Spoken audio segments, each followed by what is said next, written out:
Alright, so welcome back to Kerbal Space Program, the hardest career series. Today's episode is a rerun of the previous episode's attempt to get to orbit with Mercury spacecrafts 1 and 2.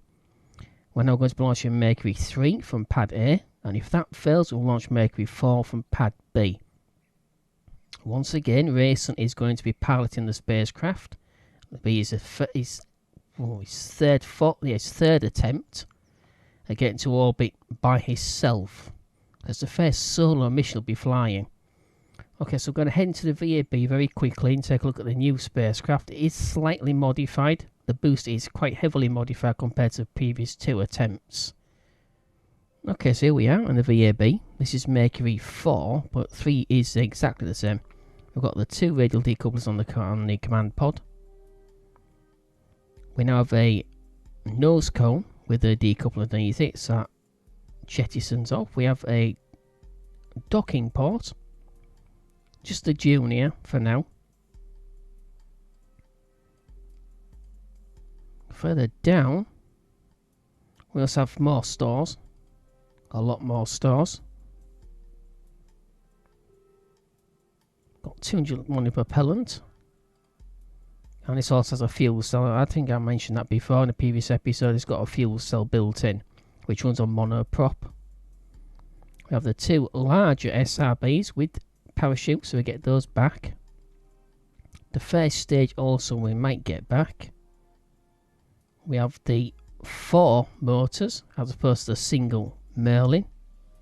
It's a cogs one. It has no gimbaling, unlike the second stage, which has the 4 equivalent motors, which is the Space Lee. They do have gimbaling. There's 4 of those on the second stage as well. Okay, so hopefully this will be successful. Also, during testing decoupling of these with the actual radial booster decoupler, the SRBs was actually backing into the first stage and destroying it, which isn't a good idea. Okay, so what I shall do, I shall be locking a monoprop in this command module, just like that. So we know we've got at least 10 monoprop points, or 10 litres of monoprop, so we know we can get back in case we have a leak on the main tank here. So effectively this monoprop will be for using the RCS for attitude control during launch and running the fuel cell. The monoprop locked inside the command pod is just basically just for making sure we've got enough to deorbit using the RCS. Okay, so that's it. So we'll head to launch pad A and launch Mercury 3.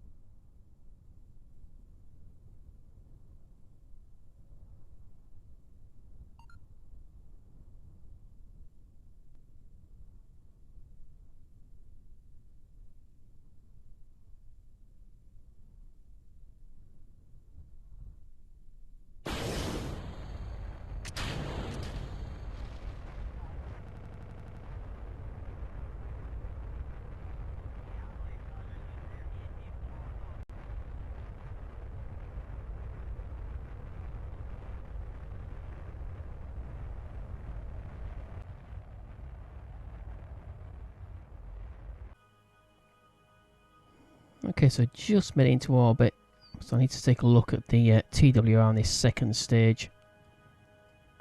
Little bit low. Only just managed to make it into orbit and circularize. Okay, so we'll let this stage go. Let the nose cone go first, obviously.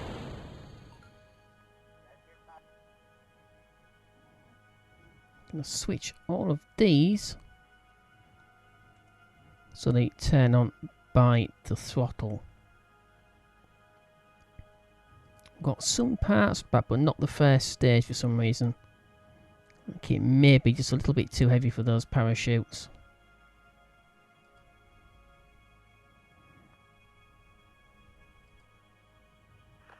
Okay. Seemed to fly okay.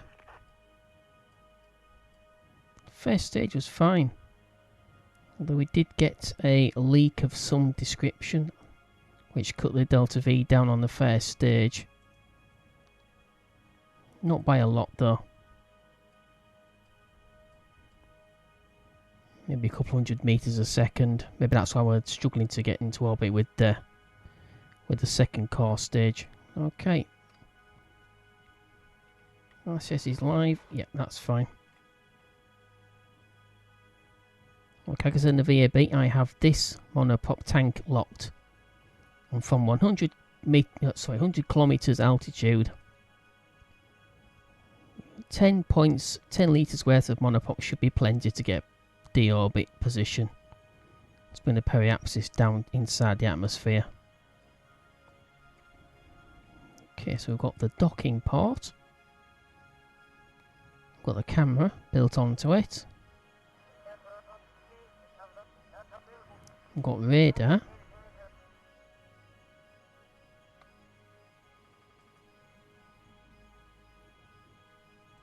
We've got debris target missile LVXA. Okay, so we can target different bits of debris. Alright, so that's that. At last. So yeah, we do need to... Well, wait, let's not move that. You do need to do quite a lot of builds, like quite a lot of test runs with parts which are brand new. Well, it's already new, so... Never mind. Of course, it happens to the launch escape tour means that race or any other pilot or any other crew would have to use their own parachutes by jumping out of the crew hatch, but that's fine. The less weight, the better, I think. So I've got 2 hours worth of and 9 minutes of electric charge. That's going down quite quickly in minutes. Don't have any lights on either. Okay, we'll turn the fuel cell on.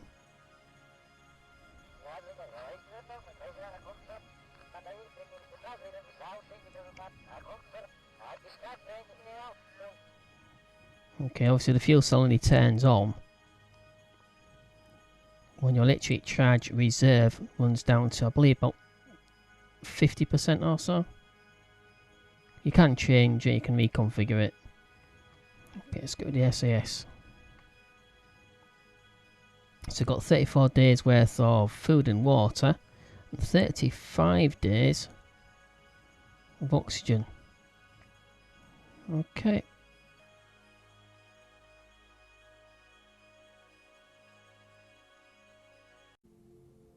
Okay, so we're going to let Rayson stay in orbit for a few hours, and we can perform an E.V.A.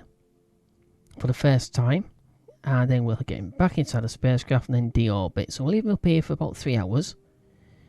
Then perform an EVA. We'll come back to him and perform an EVA. And then we'll leave him back in orbit for another 3 hours. So it's a full day. With an EVA halfway through. Then we'll deorbit him. And then we shall recover him. Hopefully from the ocean. Because I prefer to splash down. I've already explained this. It's better if you splash down because you get less impact damage than if you hit the ground.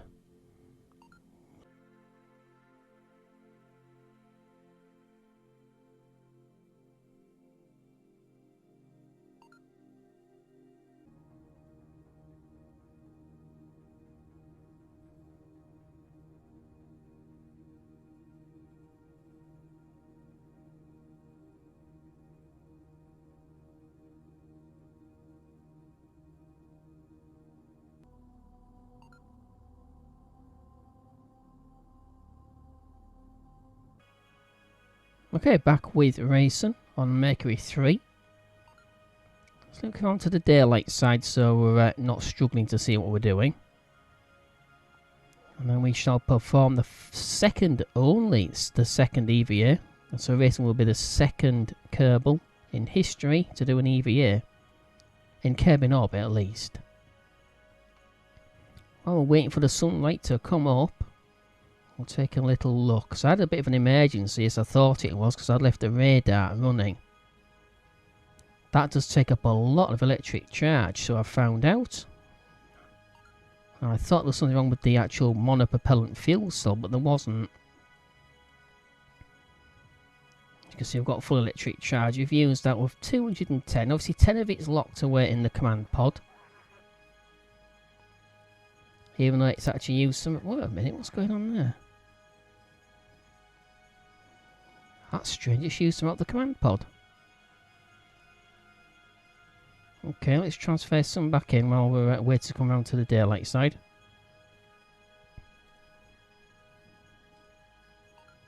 Okay, now I'll lock it. Strange. I've probably done that thinking I needed to transfer some monoprop for the fuel cell.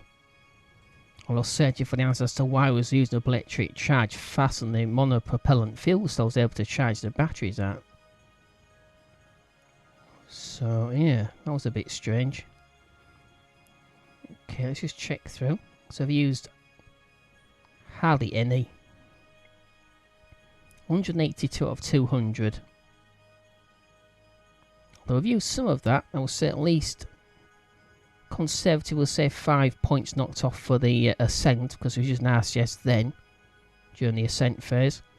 Also the mistake that I had with the radar running, taking a lot of electric charge, so we'll knock another 5 points off. So we'll say... No, we won't. We'll say we use about... We've used 10 points of monopop in 3 hours. So in 30 hours, we'd use up 100. Now 30 hours is quite a few Kerbal days. They don't have 24 hours like we do in a day. Okay. Let's go through radiation. It's accumulated 2,624, but that's not just this flight. Again, 2,910 a day. So we're halfway through about 3 hours and 10 minutes, coming up to 3 hours and 11 minutes. Some of that won't be in orbit, obviously. It took a few minutes to get into orbit. So 2,907 a day. So that's not too bad. For the fact we've got no radiation shielding anywhere. Not bad. We need to keep an eye on radiation, as I've already explained in previous space missions. Need to find out exactly how much shielding we really do need. Okay, I think it's bright enough. However, we shall move it to prograde position. I'll leave SES active. Okay, Rayson, are you ready? Well, I hope so.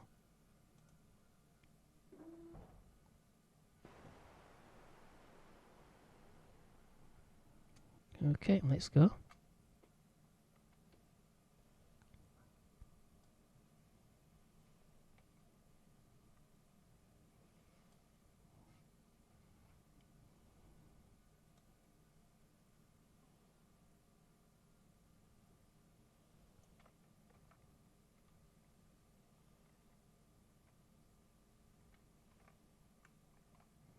Yeah, it's a shame we don't have low sensitivity controls for the E.V.A.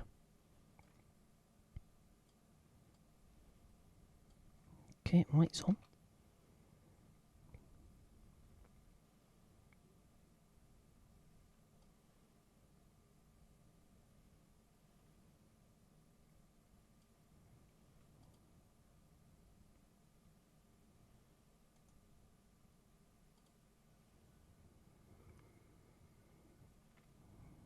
Okay, so this is the view that Rayson sees. So I think we'll target spacecraft ships. There we go. There's only one. Merkury 3. That's just so we know exactly where it is in case we lose visual contact. So first thing I always do, distance can up to 1 meter. Really?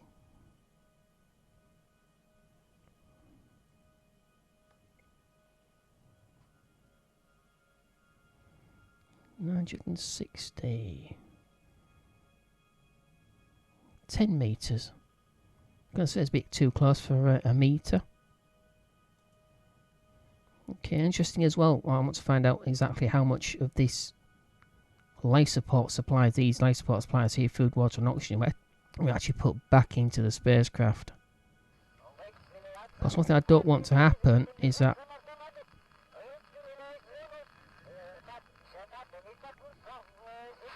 yeah, thank you for that. I don't want to take too much out of the spacecraft and not have it put back in. That could be dangerous in certain situations. We could lose a crew member or the entire crew of a spacecraft if they're low on supplies.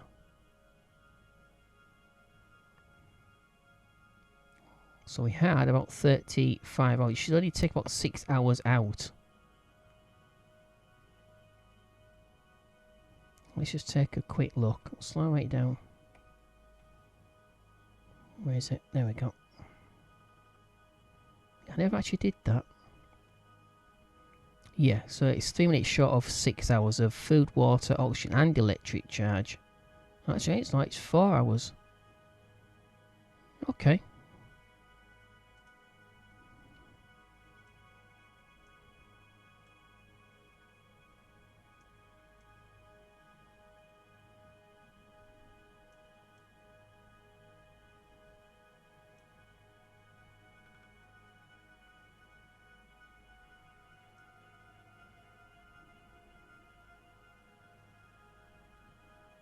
Well. Okay, too fast, too fast.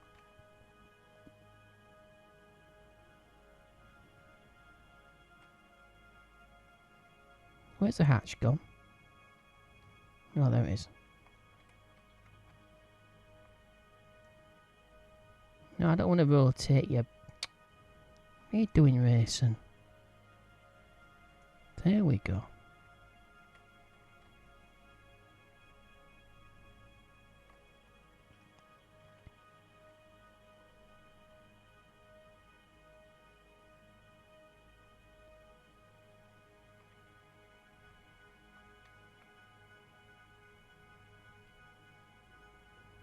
We should be able to grab it in this view. If not, we'll have to try in the third person.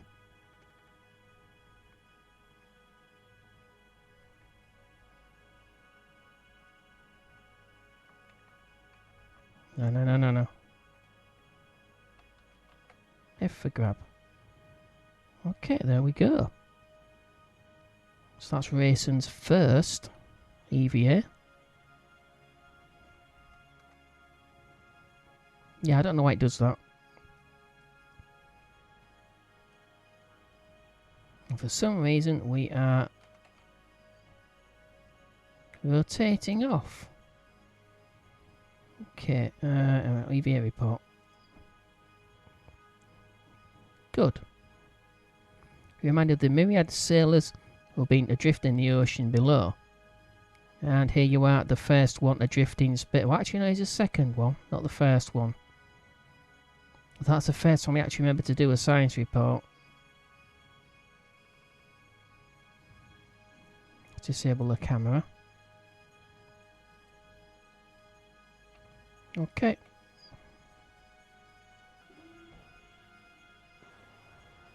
Yes, it switched itself off. Which it really shouldn't have done that.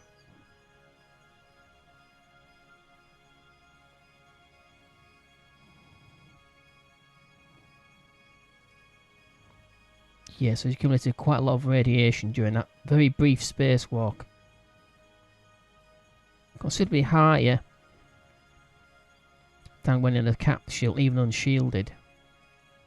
But we already knew that. Okay. Check the ship systems, check life support, 34 days, 2 hours, yeah. Ah. Okay, I see. So, when you first go out of the hatch, your spacesuit gets filled up and it doesn't fill up again It doesn't put the supplies back into the spacecraft.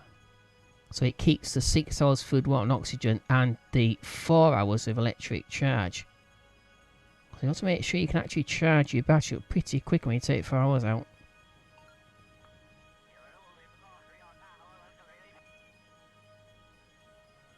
Yeah, okay.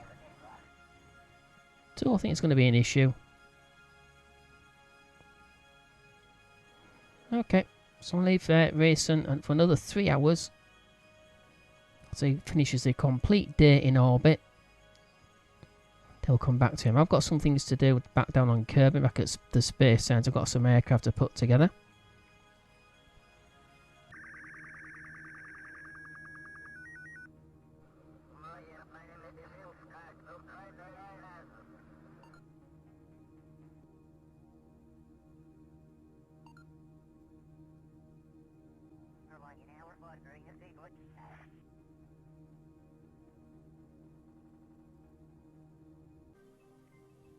Okay, back with Rayson.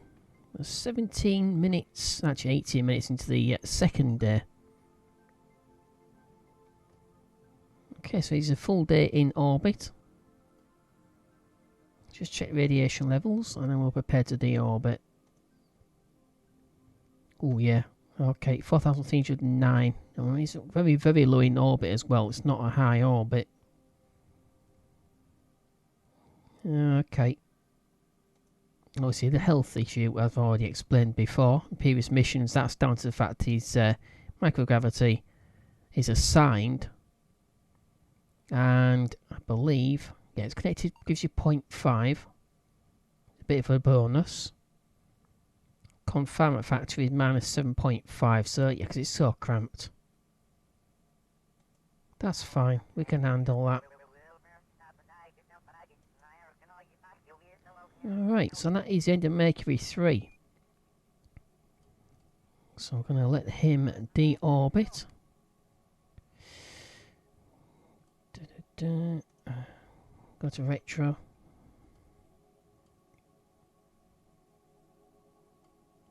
Where's... Oh, there he is. Right, that's fine. Okay. Actually, I should still work with... Yeah, there we go.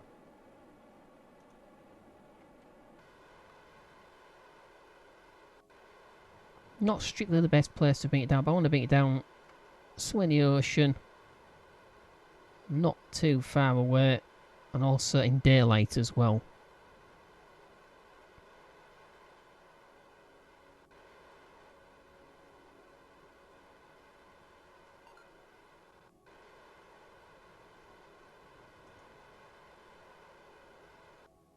So we're down to 180 monoprop at the end of the 6 hours. So you could see, actually, I mean, technically speaking, it wasn't really much more than the 10 points I'd already used before. So if we say 10 points, or 10 litres of monoprop that we've used over 6 hours. So 10 times that would be 60 hours, even though it's actually only showing 30 hours for 10 units, but it's a bit strange. So obviously that radar was taking a lot of power, more than I actually realised. So that's fine. I kept it locked just for contingency purposes, just in case I might need it because we've got a leak on this tank, or vice versa, whatever. Just because you lock a tank doesn't mean it's not going to leak. Alright, that's about it. That's all we can do. Do we have any... We've got the other... That's fine. So we've got the E.V.A report to take back, which is 4.8 sites, I believe. I will take a look at it. Okay. Let's let this go. RCS is off.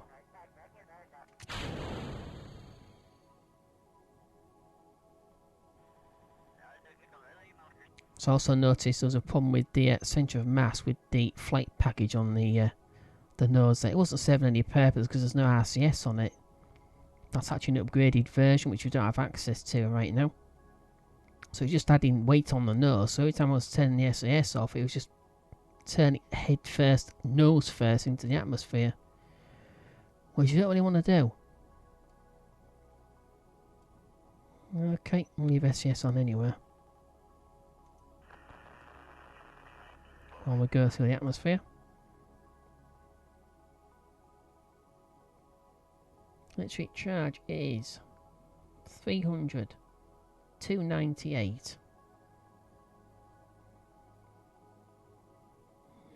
Okay, so how long is it going to be before we hit the atmosphere? I would say about 4 minutes or so.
Okay, so that is Rayson's first solar orbital mission. Also his first EVA. It's also the second EVA in history. There's only a second Kerbal to actually do an EVA. Got 4.8 science. So radiation looks as if it's manageable, at least for now anyway. 2,114 funds from recovered parts. That's a lot more than we normally get. No experience gain. Ah, but it has got 2 ribbons. Awarded for an EVA in 0 atmosphere around Kerbin. And awarded for an EVA in a stable orbit around Kerbin. So that's 2 ribbons for the EVA. Okay, but that is the end of this episode. If you enjoyed, don't forget to click like. It is appreciated. Don't forget to subscribe to the channel if you do enjoy the content. That is also appreciated very much. Also share with your friends or anyone who might be interested in watching these videos. This particular series also helps the channel immensely. Alright, obviously, as always, if you want to leave a comment or ask a question, you are more than welcome to do so. And don't forget we have Discord, Facebook and Twitter. You can find a link to all 3 of those platforms on the banner on the front page of the channel. Okay, so once again, thank you for watching. I'll see you in the very next episode. In the meantime, as always, take care and bye-bye.